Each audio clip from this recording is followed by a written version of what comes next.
አዲስ 1879 ይህ የአዲስ 1879 የታሪክ ማስታወሻ ነው። በግፍ የመጣ ጠላት በክንድ ተመለሰ። በድንፋታ የመጣ ወራሪ በጀግኖቹ ሀገር ተደመሰሰ።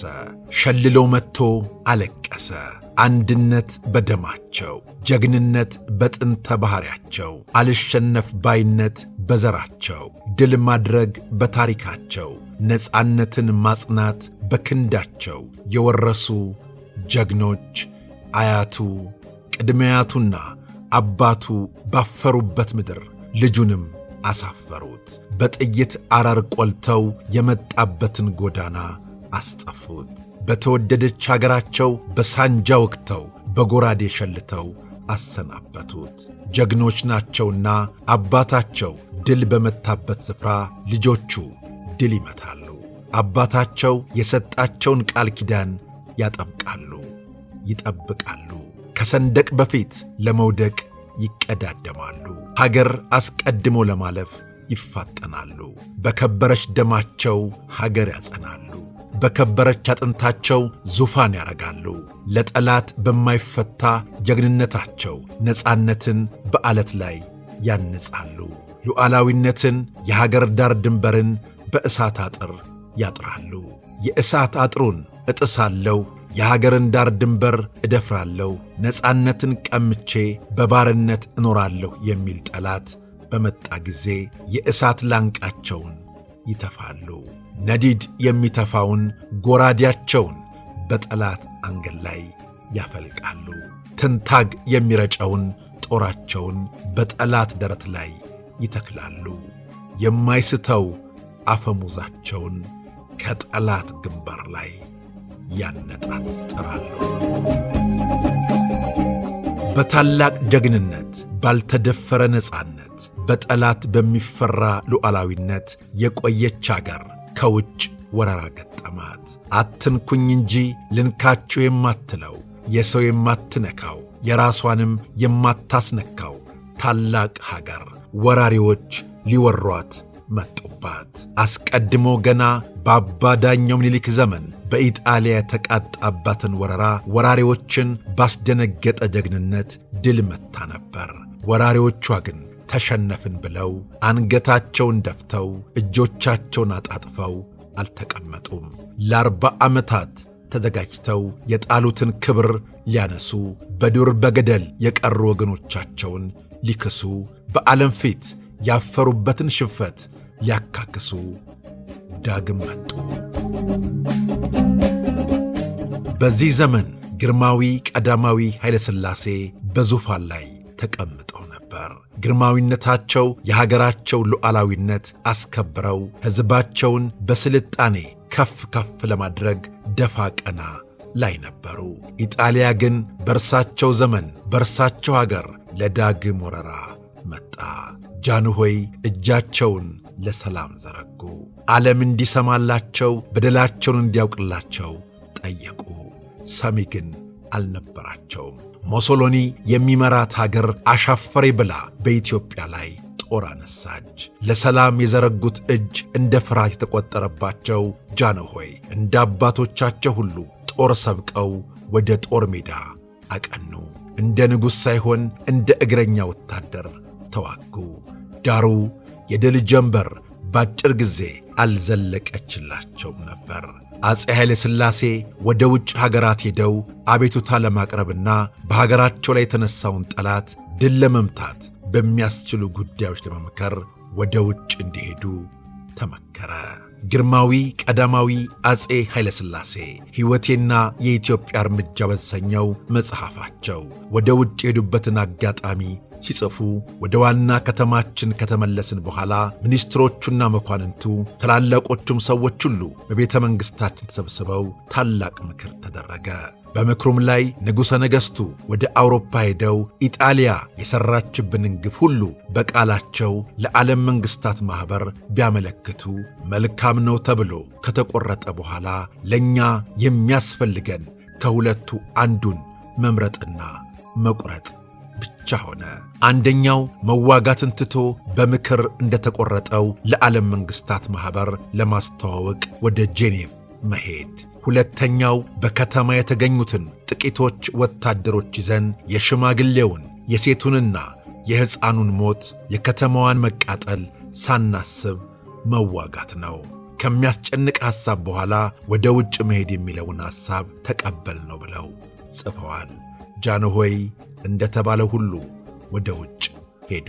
በዚህም ጊዜ ደጋጎቹ፣ ጀግኖቹ፣ ልበኩሮቹ ንጉሣችንን አጣን፣ ክብራችን ተነጠቅን እያሉ አዝነዋል፣ ተክዘዋል። ነገር ግን ሀገራቸውን ለጠላት ላለማስደፈር ለንጉሣቸውና ለሀገራቸው ታምነው ንጉሣቸውን በአጭር ጊዜ ለመመለስ በጀግንነት ለመዋጋት ቃል ኪዳን አሰሩ።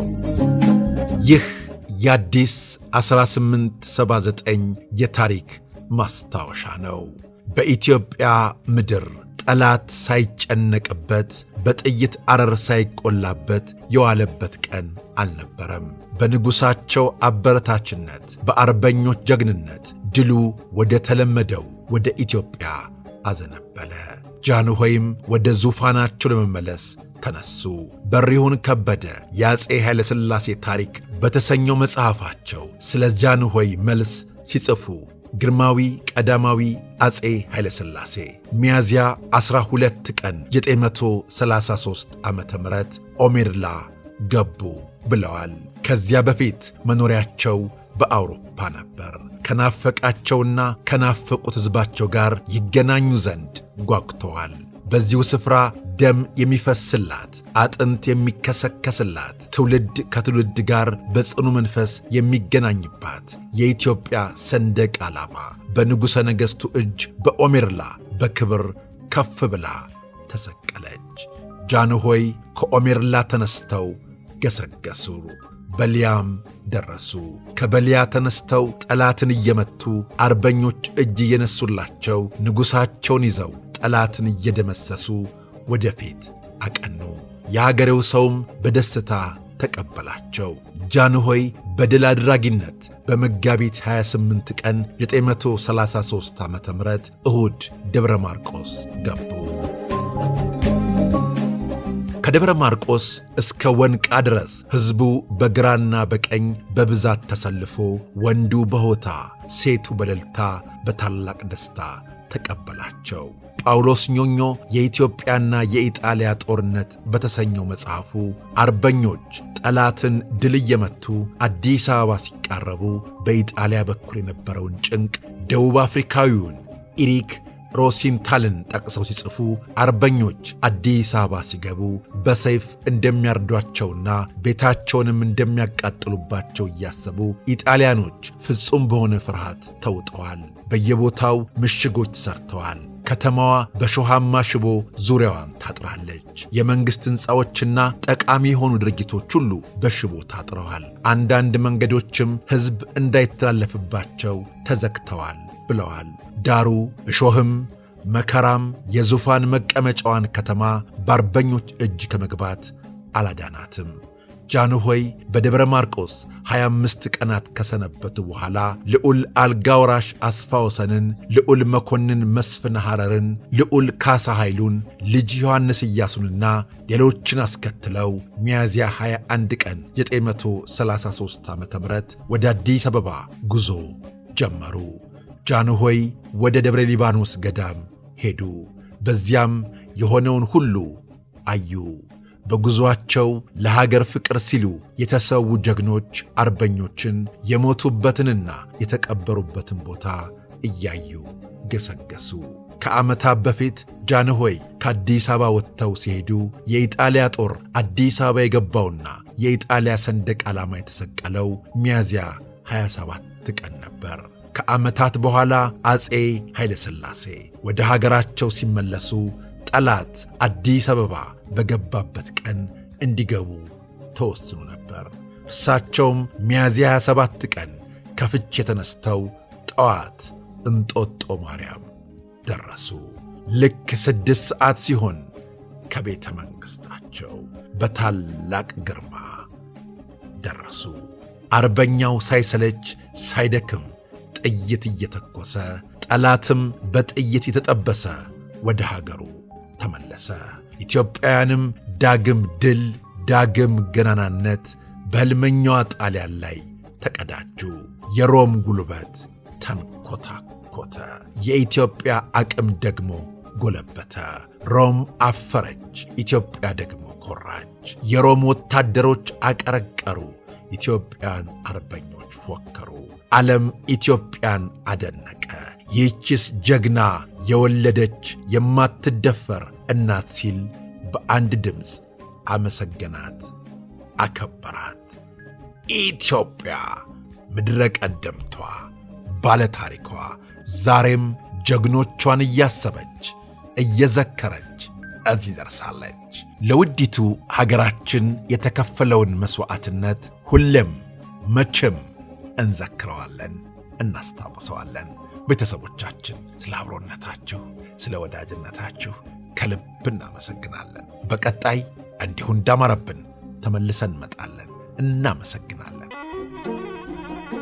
አዲስ 1879